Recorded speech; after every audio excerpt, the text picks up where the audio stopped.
What's up sa inyo lahat mga kalapatids? Bali Thursday ngayon, maglo-load tayo.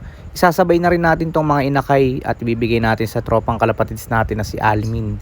Yan, yung dalawang inakay na yan. Pero ayan, pati yung nanay pala, ibabalik na rin natin sa kanya. Tapos ibabalik na rin sa atin si Miss Tisa.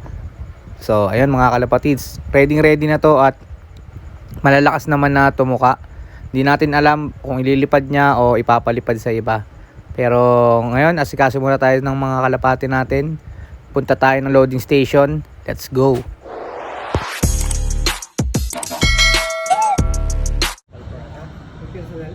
Hindi, PHA lang, Omrin.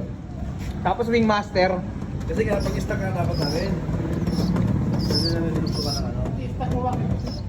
Good morning sa inyo lahat mga kalapatid. Sa mapagpalang Friday morning sa inyo lahat na nandito tayo sa loft natin.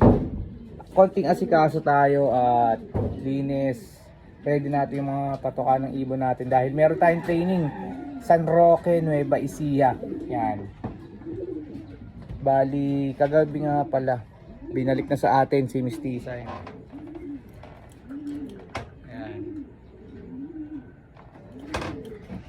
Tapos dinala natin yung mga YB nito. Tropang kalapatid natin sa Almi. May anak si Miss Tisa ito. Ayan, anak niya.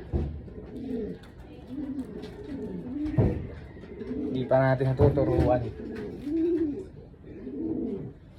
At ayan, 6:30 binitaw yung mga ibon natin from San Roque, Nueva Ecija. Ito yung ano natin yan, weather forecast. Ayan, maganda-ganda mga kalapatid. So ready natin yung kanilang inumin, pagkain, tsaka pakainin muna natin ibang mga kalapati natin dito. Let's go! Yan, time check natin 7:29. Meron na tayong isang ibon. Yung white feather pababain lang muna natin. Yan, meron tayo.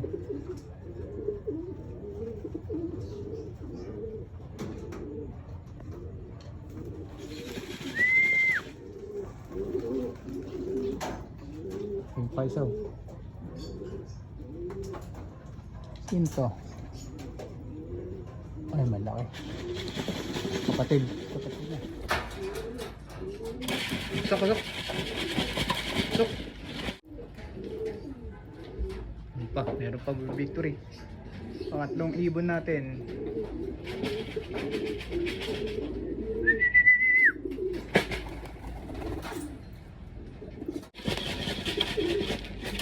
Sok.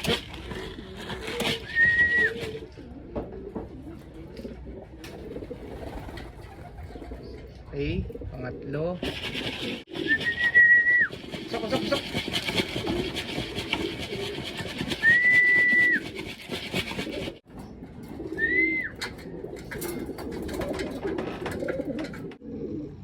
Electrolytes mga kalapatids.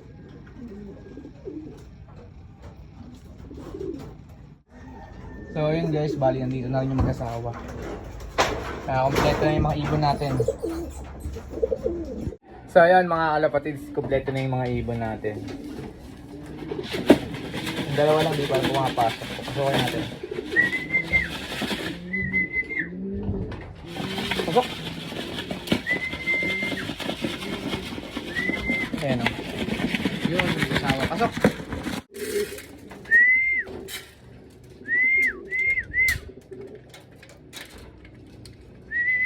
Yun.